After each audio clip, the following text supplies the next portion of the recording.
Dirty Truth Tellers.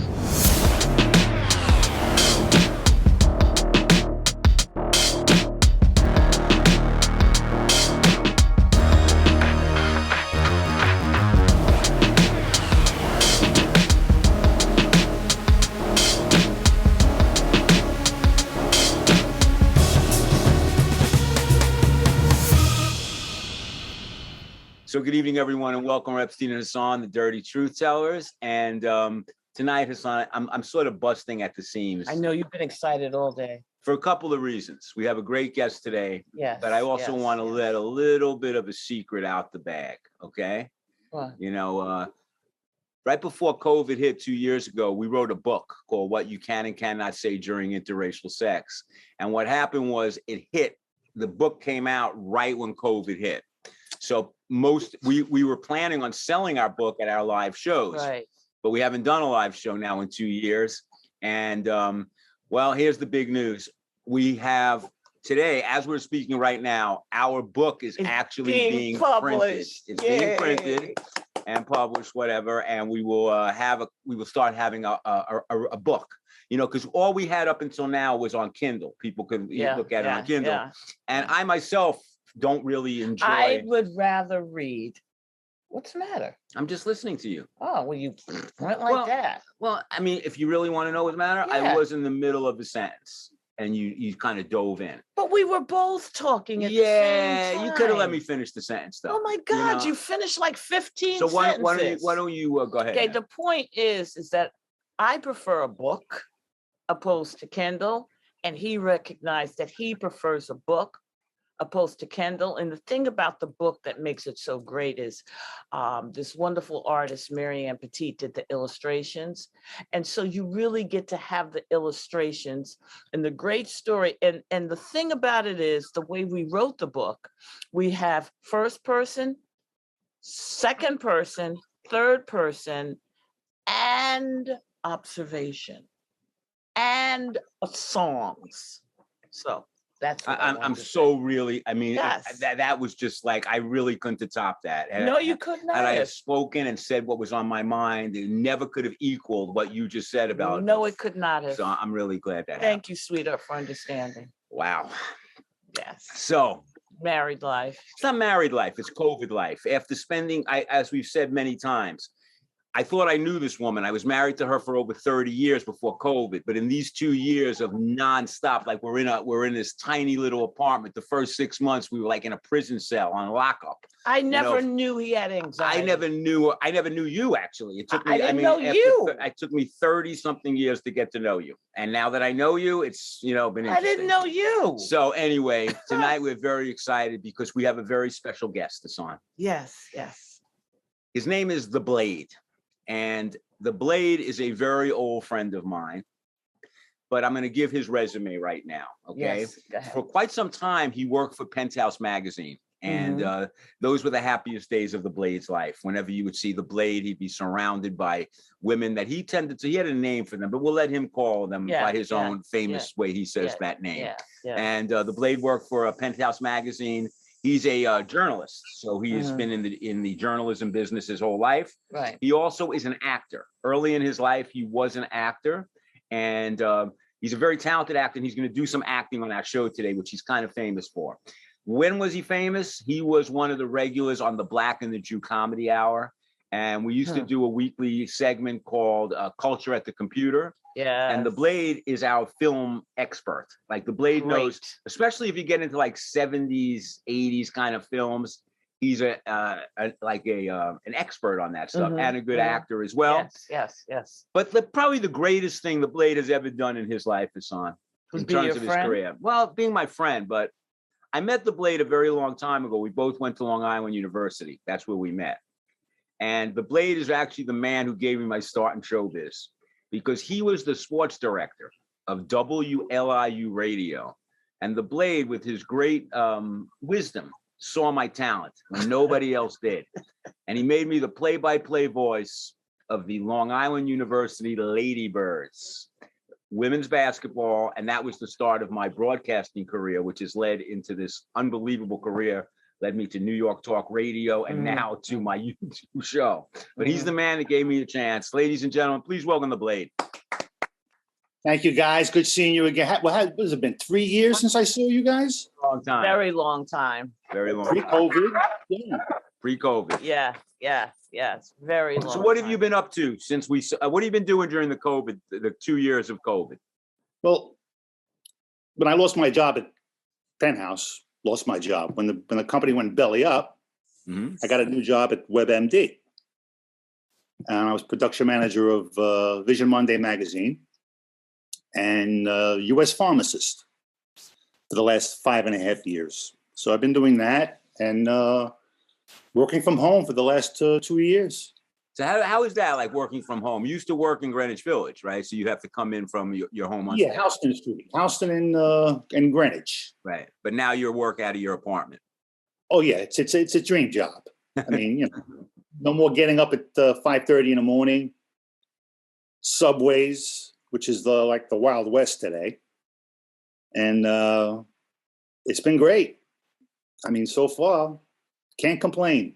How did you schedule your time to separate your personal life from work, particularly during the course of the day? Yeah. I do all my shopping very early in the morning. Like during COVID, they had if you were over 60, you were able to shop exclusively for an hour. So I took advantage of that, and it was great. Yeah. Everybody, walking around real slowly, and I'm darting through with like a rocket in my ass. Going in and out. Yeah. And I've been doing that regularly now. So I've been so used to doing it, and sleeping, going to bed late. Before, when I was working in the office, I had to turn in at 9:30. Wow. So now it's just great. Can't beat it. What's going to happen now? That's going to be hard, though, Mario, when you have to start going to bed early. I'm telling you, it's hard. Yeah, it's going to. It was hard. It was hard working from home in the beginning, believe it or not. So now it's going to be the reverse. Now it's going to be hard going back to the office. Right. But how do you miss, like, as someone who's now worked in corporate, you're working in a corporate place, corporate environment. What do I miss? The free coffee, fruit in the morning. I mean, But how about from the point of view of work itself? Do you think that workers are able to continue to work from home and do that? No, it depends on what you do. See, I work remotely, whether I'm in the office or I'm at home. So it makes no sense for me to go into the office to work remotely when I can do it at home. Right. Now, if you're a hands-on IT person, you have to be at the office. Right. How about just like in your life, though, not socializing? Because you're a bachelor. By the way, give him a round of applause. The Blade is now, at his age, you might go on record as saying that the Blade will be a lifetime bachelor. Yeah, I'm not going now. anywhere. Your age, I can't really imagine you suddenly making that move. Yeah, this ring finger will be bare. Yes. Beyonce, don't tell me that shit. But how about your heart? Like, that you're never going to have. It's in good shape. I eat right. It's in good shape. Oh, please. It's in good shape. Yeah. I like that. Yeah. So he's happy. He's a happy man, and so you're doing good. That's good to know. But how about like your social life? Because you're basically been by yourself for like 2 years, right? I mean, you. What are you coming out of prison? You're acting like you're just living in prison. And well, for me and you, it's been like prison. Trust me. Yeah, well, God. Yeah, it's living a monastic life, basically. Yes.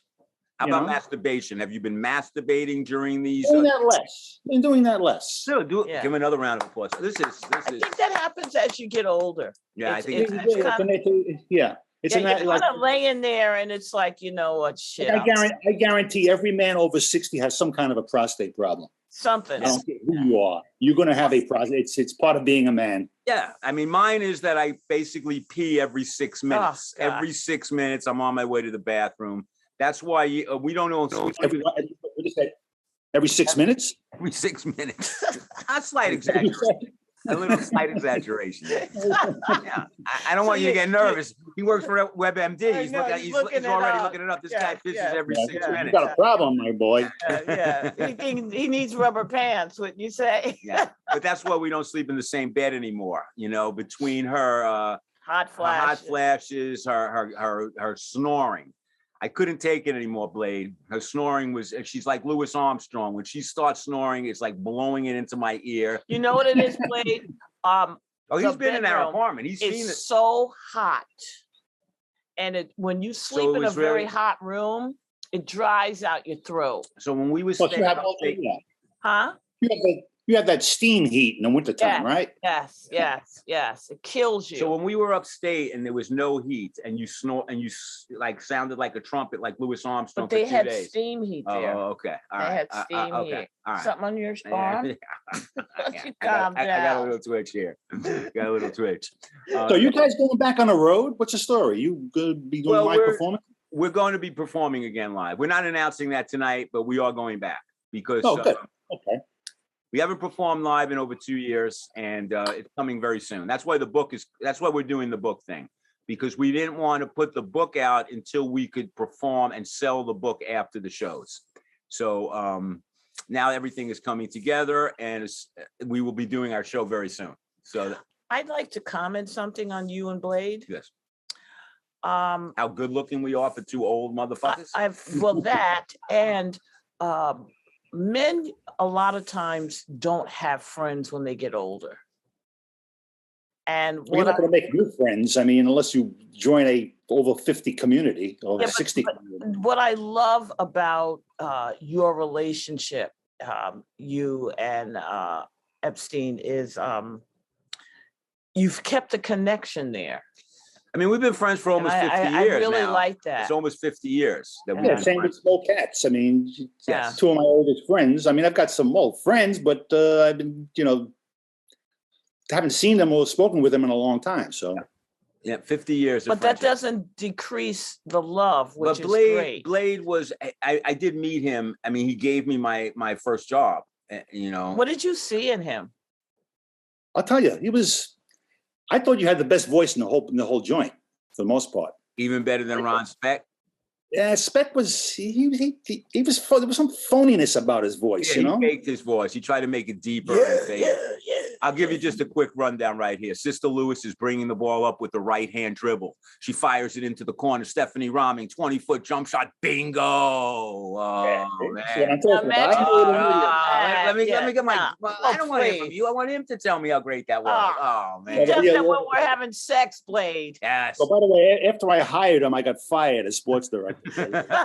Yeah, there you They go. weren't related, though, as far as I know. Yeah. right. Unrelated is Unrelated firing. I do announcing when I go down on her. I say, Yeah. making a move to his right. He's got that clit. He's on his movies. Same Oh, freaking yeah. voice. Passes the ball to the left to Yeah. Sister Lewis. Remember Sister Lewis? Number 10. Sister Lewis. Sister Lewis. I wonder what happened to her. She's probably like a 70-year-old woman now. I wonder if she's still Yeah. playing basketball. I don't know. Or maybe she's a nun. Could be a nun. Sister Lewis. Very good. Very Yeah. quick. Very Yeah, quick. Yeah.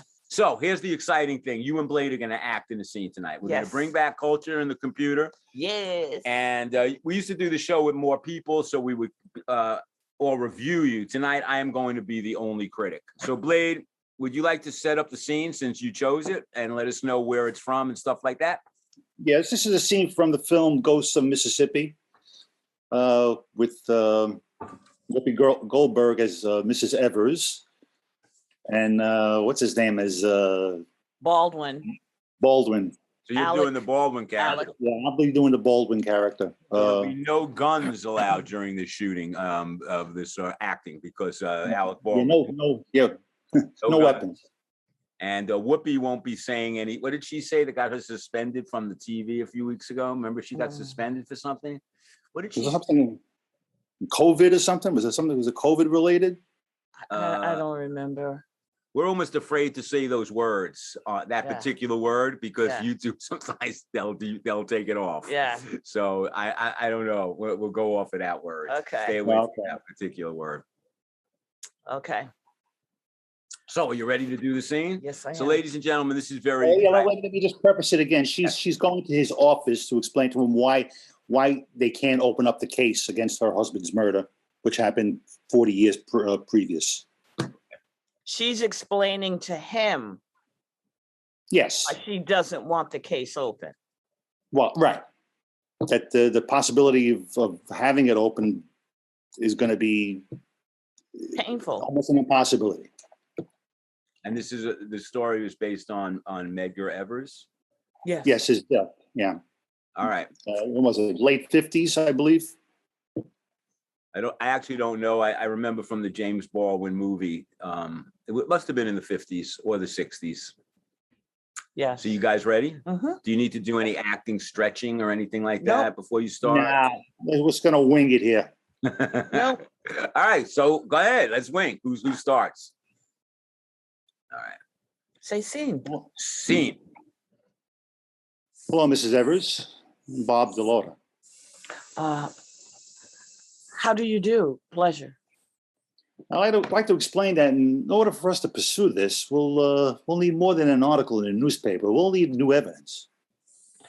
In 1964, you had a mountain of evidence. All you got to do is retrial Beckwith. On the basis of that alone, you'll get a conviction. As you can see, the mountain has crumbled a bit. What's this? That's all that's left of the state's case against Willa Beckwith. Just a few pages of old newspaper reports. Where's the gun? Where's the bullet? Where's the original trial transcript? Where are the files? Beats me. Are you telling me it is all lost? May I see that? Mrs. Evers, that's pretty strong stuff. I'd like to see it. June 13th, 1963, to the Jackson Police Department. When you catch whomever killed the Negro, pin a medal on him because he did Mississippi one hell of a favor. On June 14th, 1963, a female who refused to identify herself stated that she'd heard of a rumor that Medgar Evers' wife had gotten jealous of Lena Horne, who appeared with Evers at a rally, and might have gotten her brother-in-law to kill Evers. Who wouldn't be jealous of Lena Horne? Oh, what a beautiful woman. Yes, ma'am. The cops wrote that garbage down because they actually took it seriously. Do you think the police in Washington, D.C. would have written it up? If some nitwit said Jackie Kennedy had a hand in JFK's death because her husband ran around with Marilyn Monroe? The murder of Medgar Evers was a race crime, a political crime, an assassination.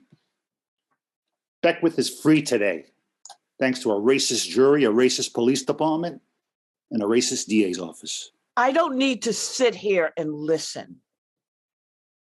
25 years ago, I sat on the witness stand and I watched as the former governor of this state shook hands with the man who murdered my husband. While I was on the stand, I don't expect you to understand the pain and the suffering that my family went through. But I did come here thinking that this office might want to see justice finally served. Yeah. You've given me all the reasons why you can't pursue this. Perhaps you can find one reason why you can. Good day, sir. Excellent. That was great. So I'm gonna have to step in here as the critic. This is why she's winning awards. What was it? A Georgie Award? What did you win? No, she won a Tony Award or something. Didn't you just Tony win a Tony? Yeah. Yes. Yeah, this is why she's fantastic. I am the critic here. Excuse me, sir. Allow me. Please. I even took notes. Blade, you see what I live I'm with. just saying that because I was so bad. I mean, I don't believe you were that bad. We'll give you a chance to do it again, but I'm the Rex Reed of this show. So I thought I love the part, who killed the Negro? Who said that? Did you say that or did he say that? Who killed the Negro? He did. It was in the article. She was reading the article. Yeah, I was reading an article. I thought the scene got off to a slow start, but then it really built with a lot of power. And the Blade, towards the end of the scene, you were brilliant. By the way, you were brilliant towards the end. Where I predicted he would be brilliant, he was. He gets into that mode. When I told her last night when I was reading the script, the Blade is going to kill on that. Mm-hmm. After he killed, you came to life. And it was like a really powerful moment. So the two of you, we can use sex as an analogy. you got off to a kind of, because this is a menage a trois, by the way. The Blade is here. He's the third party. You got off to a slow start. Maybe the Blade couldn't get it up. It wasn't really, you weren't, and you were. But what makes you, she didn't walk into the office and go, excuse me, I want to speak to you. This was not. It's not about that. It wasn't that kind of scene. I felt that both of you you got off to a relatively slow start, but then you came to life. It wasn't slow. Can we start the beginning again? Let's just see. How do you guys feel about that? Could you start it again? Okay, what do you want us to do differently from the beginning? I'm not a director. You want me to get hard automatic? You want me to get hard real fast? I want you to have a hard on when you come into the bed right away. Okay, so you want me to be an angry chick? That's the kind of guy I am. The women have never had to do much. I was ready for action the second, and usually it was over within 3 or 4 seconds, but I was ready right from the start to go for it. Now, I don't want to, I know you're professional. I don't mean to insult the two of you. Okay. All right. So I'll be more of an angry Black woman. You'll be more aggressive. That seems like give it a shot. You're actors, right? All right. All right. I don't know. She sounded pretty angry to me. I don't know. I'm used to it, Blade. To me, that was just a normal, like, what do you want for breakfast personality. Okay. Very, it's not easy. That's what I'm going to say. It's not easy. Blade, you remember me when I was a young man. Look what she's done to me, man. Look what she has done to me. Okay, just say scene, man. Even you knew me when I was young and virile and making out with Dolores in the upstairs at LIU. He knew all that stuff. Yeah. All right, you ready? Yeah. Remember that room upstairs we had at the radio station where people would go make out? It was like one flight up. Yeah, it was in a stairwell. Yeah. A room. Stairwell. Stairwell. So it's a room. It was private. I mean, at least I used the gymnasium balcony. That was. He also made out with Dolores. Pretty in the much gymnasium balcony. Family affair. Pretty much everybody did. Yeah, I didn't. No, you didn't. No, I would have, but I didn't. No, you didn't see her. No. All right, say scene. Scene. And when I say cut, it's cut. Hello, Mrs. Evers. I'm Bob, the lauder. How do you do, pleasure? I'd like to explain that in order for us to pursue this, we'll need more than an article in a newspaper. We'll need some evidence, new evidence. Look, in 1964, you had a mountain of evidence. You didn't do shit. All you got to do is retrial Beckwith. On the base of that alone, your ass will get a conviction. As you can see, the mountain has crumbled a bit. What's this? That's all that's left in the state's case against Della Beckwith. Just a few pages of an old police report. Oh, please. Now, where's the gun? Where's the bullet? I don't know what you asking me for. Shit. Where are the files? It beats the shit out of me. Okay. Are you telling me it's lost? Let me see that motherfucker, okay? Mrs. Evans, this is pretty strong stuff here. I said I want to fucking see it. There you go. Check it out. Okay, look at this shit. June 13th, 1963, to the Jackson Police Department. When you catch whomever killed the Negro, that's why the motherfuckers calling us Negro. Pin a medal on his ass because he just did Mississippi one hell of a favor. Oh, yeah, you want to kill all of us, motherfucker. We ain't going nowhere. The next article on June 14th, 1963, a female who refused to identify herself stated. Now, I don't know who this bitch is, but she's stating she knows some shit about my man. She don't know shit about Everett, that he was fucking around with Lena Horne. Okay, Everett didn't want no goddamn Lena Horne, all right? And ain't no brother-in-law killed that bitch. I mean, who would be jealous of Lena Horne? Fuck that shit. She's a beautiful woman, but she ain't got the ass I got. Shit. Yeah, I hear you, ma'am. I really do. Right. The cops wrote that shit down because they actually took it seriously. You think the police in Washington would have written all that shit up if some nitwit said Jackie Kennedy had a hand in her husband's death because her husband ran around with Marilyn Monroe? True, I don't blame her. Murder of Medgar Evers was a race crime, a political crime, an assassination attempt. Come on. Beckwith is free today, thanks to a racist jury, a racist police department, and a racist DA's office. That's what I needed. That's what I needed. That was a great scene. I mean, true, it had nothing to do with what was written, but that was a great scene. I felt the passion. I felt that you were great. When you get like that, let me tell you something. Thank you, I love this moment. I love this moment. She's so great. When she gets fired up and you got the Blade fired up. Yes. That was great. Well, we took the scene from down south. Yeah, exactly. We put it in Brooklyn on the A train. Hey, look, I know Brooklyn better than down south, but that was a great performance. Thank you, Blade. That was really great. Thanks for bringing that to the show as well. I loved it. That was really good. You see, I like when you get fired up. That's what it is. I just realized that. That's why I'm always trying to fire you up. Like even at the beginning of the show today, I wasn't really agitated with you. Oh, I know that. I was just trying to be like a pebble in your shoe, like so that you start, getting riled up. Yeah, okay. See, the Blade doesn't have this. He doesn't have this. He doesn't want that. I'm not saying he wants it, but he didn't have for 35 years to live in a prison cell with one woman. He didn't have to do that his whole life. He didn't share that. So Blade, you like freedom up north. Yes, yes. You like a certain type of music, right? Yeah, I mean, getting older, I'm becoming a little bit more eclectic, but my bread and butter has always been progressive rock. Okay, so could you have dated someone that totally did not like that music? No, I couldn't do that. No. Because we have totally different taste in music. Like totally. For example, before we went on today, she's blasting music here that she likes.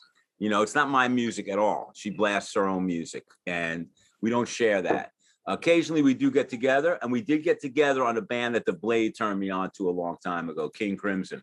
Yeah. And then you became obsessed with King Crimson for a while. But only one of them, though. You like the Adrian Belew version of King Crimson. When they did Discipline. Yeah. Yeah. That was in the 80s. That was her introduction to King Crimson, and she went absurd. You got kind of obsessed with them for a while. Yeah, I like that. Yeah, but as far as the relationships goes, it's more than just the music. I mean, it's got to be more. You never really wanted to have a long term. I mean, you never really wanted to have to be a married man or a father. That wasn't in your. Yeah, I think it's more selfishness than anything else. Plus, I have a huge family. That's what I was thinking, Blade. How many brothers and sisters do you have? Did you have alive or dead? Some of them have passed, but before everybody. I'm the youngest of 12. You're the youngest of 12. Okay. And how many are still alive? 6. Wow, half of you are dead already. Wow, that's pretty intense. Wow. Yeah. All right, I'm going to challenge you. Okay. I want you to name as many of your. Oh no, we don't have enough time. Oh no, nephews. It's going to be the new one's coming this fall, the new edition. NBC. How many are there? Great nephew. I'll be a great uncle. It's a little over 80. I pretty much. It could be more. Do you know every one of them by name? Yeah, I do. You can. Do you ever mess up though? No, actually, no. There's about 4. There's about 5 or 6 that I don't know. How many Marios are there in the 80?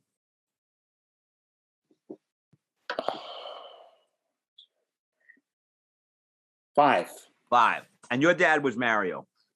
Yeah, I count him as 6. Right. So that okay. So are you a junior? No, not officially on my birth certificate. No. Okay. So he didn't name any of his kids Mario before you.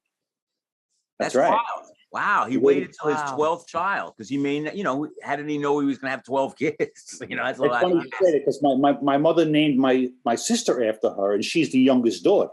So the youngest daughter and the youngest son were named after the parents. Wow, that's pretty amazing. But that's understandable why you might not want to be married. You've been around. Well, he lived in his family was so large. I mean, even to this day, when he gets to he has 80 nieces and nephews. Jeez. That's unbelievable. It really is.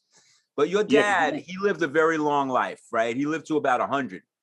No, 89. 89, really? I thought he was older than that. No, he's older because he was born in 1896. That made him old. He was old, but I thought he was even older than 89. Yeah, I mean, Hitler only had 5 years on him. Wow. So it's very impressive to get a Hitler reference in today. Very nice. I was like, So did your father have siblings that had as many children as him? That's funny. His 2 siblings that he had, they lived in France, actually. Really? 2 sisters. And they were single. Never got married. Like you? Wow. Yeah, pretty much. That's very interesting. Never married. Yeah. Well, out of my three sisters, the three of us, none of us ever had children. That's unusual. Naima's two sisters both didn't have children. She didn't have a children. In her family, their vaginas are for in. They're ins. They're not outs. Naima has always been an in. In is okay to come in the vagina, but nothing's coming out the vagina. Nope. That's the way they are. The whole family. Nope. Plus, I think if I had gotten married, let me go out on a limb here and say this, it wouldn't have lasted. It would have been toxic. You think so? Yeah, I think so. Then it's Knowing what I know now, I mean, you know, Yeah. it may have been different back in the day, but no, it's not for me. Well, you've always been that type of person. You're your own man. You've always he's always been that way. Yeah. Since I met Mario, he's always been a person that does his own thing. And he has a lot of interests. Like Mario is a person, he's not going to be bored. You're the kind of guy that could be alone for a long time, but you have a lot of interests. So you don't get bored and you enjoy your own company, obviously. Yeah, I do. Solitude. Nice. It's you know, it's a beautiful thing. it really is. Yes, Maybe you were a monk in your last life. You know, that's a possibility. You could have been one of those like Franciscan, what do they call them? Franciscan monks? Yeah. Friars? Yeah. Friars? Friars, the Friars Club. Friars Club. Do your family ever pressure you to ask why don't you have children or get married? No, actually, they've been commending me lately. Like, you're so fucking lucky you're single. Look at all those aggravation. I said, I hear Those are you. all the married men telling you that, right? They're practically answering themselves. Yeah. I don't have to give them an explanation. They already know. I mean, we do know the king of husbands. We all know him. You know him as well. Of course, the great Smoke Cats, Howard Smoke. Of course. Yeah, he's This one of is the a all-time man. great husbands. I've told this to Hassan, and you can tell me if you think this is correct. Of all the people I know on earth, there is only one man that I would swear, I would bet my life that he never cheated on his wife. It would be him. And that's Howard Smoke Cats. Wow. Do you agree with that? Absolutely. And if I was running a casino, I would make that bet. You would make that bet. Yeah, absolutely.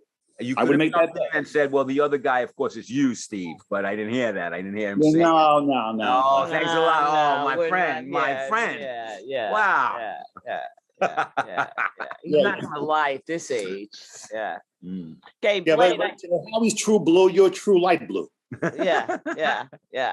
I got some light. Say who for me. I need to hear it at least once. A bunch of hooers, all of them. Yeah, a bunch of who's. I live for it.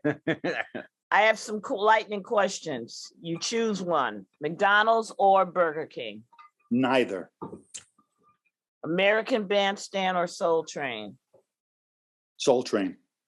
When Saturday Night Live movie came out, did it affect your dress and how? The Saturday Night Fever. When it came out, did it affect my? No, I was never into that scene. Really? So he's a Brooklyn guy. You were from Bensonhurst, right? Isn't that you? Was that the Bay Ridge that he was in? I was Bay Ridge, yeah, but everyone from all the 5 boroughs went to that place. Basically, that was the in place. Yeah, I was never a disco boy. I was never into dancing. I can't see you doing that. No. Nah. All the times because Blade and I used to go to a lot of rock clubs together. I don't think I don't think I ever saw you dance. Did you ever dance at the Ritz? You might have moved. I may have moved, but that's it. Yeah, Bubba did. Bubba. That's right. Yeah. He was floating on the dance floor. Yeah. He's tripping on mescaline though, I think, at the time. What celebrity did you have a crush on when you were younger? What the hell was her name from Laughing? Goldie Hawn? No. Ruth Buzzy. Nah. Oof. What the hell was it? Joanne Worley. Joanne Worley. Wow. Get out of here. Okay, man, I'll tell you something. That probably would have been in the last place on my list. First of all, I haven't thought of Joanne Worley in like 50 years. I never popped a boner for Joanne Worley. I'm sorry. I did. Yeah. All that dancing and, bouncing around. Okay. You see? No, it choked me up. You know whose his was? You know what? Marilyn McCoo. From the Lovely Fifth looking Dimension. Did you see the movie The Summer of Soul? No. I highly recommend. You have Netflix or any of those kind of things? Like, Yeah. Check it out. It's a great movie. It actually is a great movie. That's the movie that won the Academy Award when Will Smith slapped Chris Rock. That was the movie. Oh, really? Oh, okay. It was for that documentary. Yeah. It took place in 1969 in Harlem, and it's a great movie. I highly recommend it. And The Fifth Dimension was in the movie. They performed, and Marilyn McCoo was interviewed as an older woman. And I told Hassan that she was the first person that I ever was really turned on to, and you know that kind of bothered Hassan. She didn't want me to be turned on to anybody but her. Sorry, but I didn't know you. But I want to go back to the question I asked you about McDonald's or Burger King. Like when you were in high school, you didn't eat that kind of food. Oh yeah, when I was younger, I did. Yeah, but I mean, today it's you know I'd rather have dog Which food. did you prefer, McDonald's or Burger King? Or was there another one? He can't now because he's such a health. White Castle. White Castle. Oh, come on. Blade, I have a question. True mystery meat. The square burger? Oh. Yeah. Hey, 10 cents. You're a long time. You were a long time supporter, and way before anybody else was into this about legalizing marijuana. You've always believed in all the healing qualities of marijuana. Are you still as much into that as you used to be? Because I noticed that you don't write as much about that now as you used to do. The only reason why I don't write them because nobody's listening. Nobody cares. Only I mean, if I don't have an audience who's gonna welcome and be warm to it, I'm not gonna bother anymore. I've already spoke my piece about it. You have a bunch of people on your Facebook who are pro marijuana as well. That I mean, a couple of your people I noticed, but you used to write a lot more. Now you talk more about vitamins, and but I know you're a very health conscious person. Like you've changed your whole life. I mean, pretty much. Yeah. You know, you're very serious about fasting, and can you describe what that's like? You do long fast, like a 2-day fast, right? Isn't that how you? I'll do a 3-day fast every 3 months. And when you do that, you do feel a lot of energy when you're done. Oh yeah, absolutely. Especially mental energy. So you're so focused. Wow. How do you keep yourself occupied? You're at home, not driving yourself crazy, going in the refrigerator. Do you make juices? No. Well, it's just water and black coffee. That's what you have, just water and black coffee. Water and black coffee, yeah. And it's easy to do when you're living alone.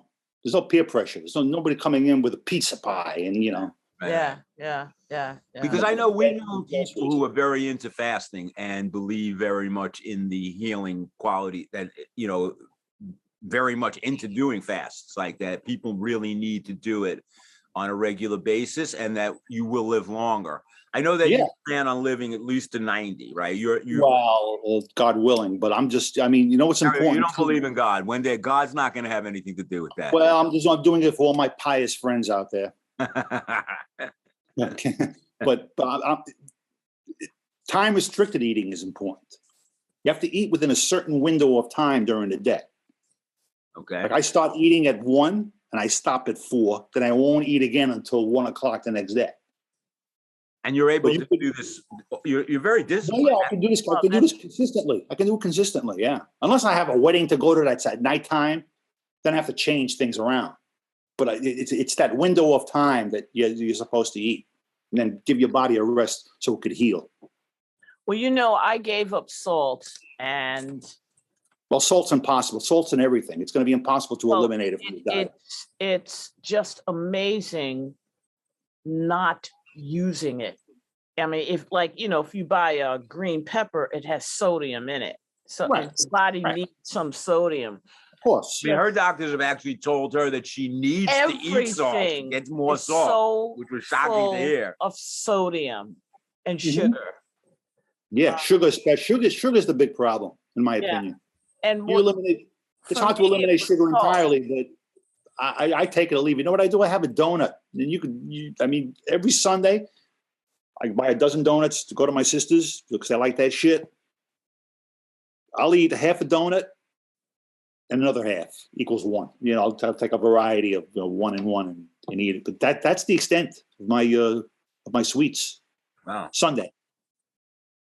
Well, During the week, that's beautiful. That's beautiful. What Do you I eat pizza and stuff like that, or do you? Are you? you know, I might have a slice every 2 months. Okay. A couple of slices, but that's it. Dairy is out of your diet, right? You don't No, eat. I eat cheese, hard cheeses. No cream cheese, but good imported. So cheese. you like it hard? Like it hard. I found that decreasing my sodium, I ate less food because You eat less food? Yes, because it's real interesting, Mario. We don't really know what authentic food really tastes like because we've got so much shit in it. Right. I mean, when we went to Scotland and we were eating something and it was just so, when we went to Europe, so different. The food, I absolutely, the bananas. You could like tomatoes, scallops. Yeah. Same in Italy. You eat a tomato in Italy? Oh my God! I could not believe it. The food here is killing us. I couldn't believe it when I was food here is absolutely killing us. If you can grow it yourself, like I have a couple of friends that grow their own vegetables in the summertime. It's great, but in the winter, if you're screwed, pretty much. I think our diet is what's killing us as Americans, eating all this processed food. Oh yeah, there's no doubt about it. That's why people getting cancer, heart disease, diabetes. Cancer is that. That's what cancer is. It's food in the air. It's that's what it actually is. You have cancer is like capitalism, because there's no such thing as permanent growth. Like capitalism believes that there's endless growth. At a certain point, you burn out all the resources, and the body's the same way. One cell in your body, we have billions of cells in our body. One cell gets greedy, and that's cancer.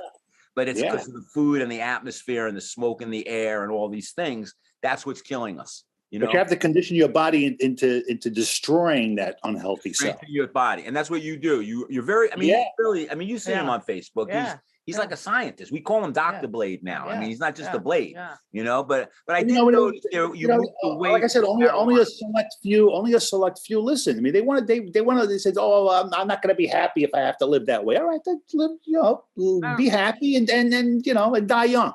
And be happy and get colon cancer at 57. It's worth it for happiness, When you're 85 and you can't walk anymore, and I mean. Don't get me wrong, we're all going to die. And we're all going to, be fragile at one point, because the whole idea is not to reverse aging. Slow it down. Okay. That's the key. You're not going to reverse. We're not going to look like we did when we were 40 or 30. It's impossible. I know. You know what was funny? So when I was in my 50s and I would tell people my age, they'd always go, "Wow, you don't look like you're in your 50s." Yeah. Now, people, they're like not stunned. "Oh, you're in your 60s?" Yeah. Or they'll go, "You look good for." You look good for six. You look good for your 60s. You know what I'm saying? Yeah. So it was great having the Blade here today. Always. It was great. But it was fun seeing you guys again, and we have to see each other live eventually. We're going to have to. Each other soon. We have to do some kind of meeting soon, but it was great to have you on the show, and we'll bring you back again for some acting and some health things.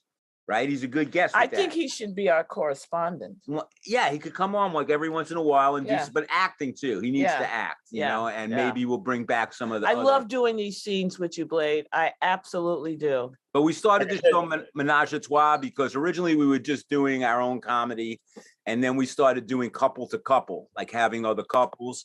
And then we started bringing on single people. And the whole idea was after our live show years ago, we would always have the best sex, and when they cut off our live performance, it was killing our sex life because nothing was charging us up. It was just the two of us in our tiny apartment, So what we figured, all right, let's do, and we'll start having mental sex with people on Zoom, So when you have sex with Blade, though, you got to remember something like, he's not going to marry you, Nope. He's going to drill you. He might even call you a whore a couple of times just to keep things spicy, right? And you're not spending the night there. Oh, you're definitely not. No, he's going back. He's driving home. Oh, who wants to? No, spending the night is I'll dig you later. I hated that shit.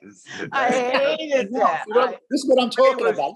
He was definitely a come and go I type of guy. He's hated a that come shit. and I go. want to go to my own house, Oh, no, and no, I no, don't no, need no, you no, there.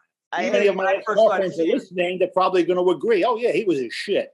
Yeah. You know what's great? Even now, when we have sex, I leave the apartment for a Yeah, few minutes yeah. just to give myself, to remind myself of Yeah. the good old days when I could leave. You know, I Yeah, at least walk yeah. downstairs and I walk around the block and then I And have come to come back. back. Yeah, it's better than taking a nap after you bang her. Yeah. Absolutely. That's what I want to hear. Banger. I want to hear. I want that Brooklyn stuff. You're almost softening your Brooklyn a little lately. Yeah. Yeah, well, it's You can bring it back, though. I heard you bring it back. I can bring it back. I can turn it on and off. You can.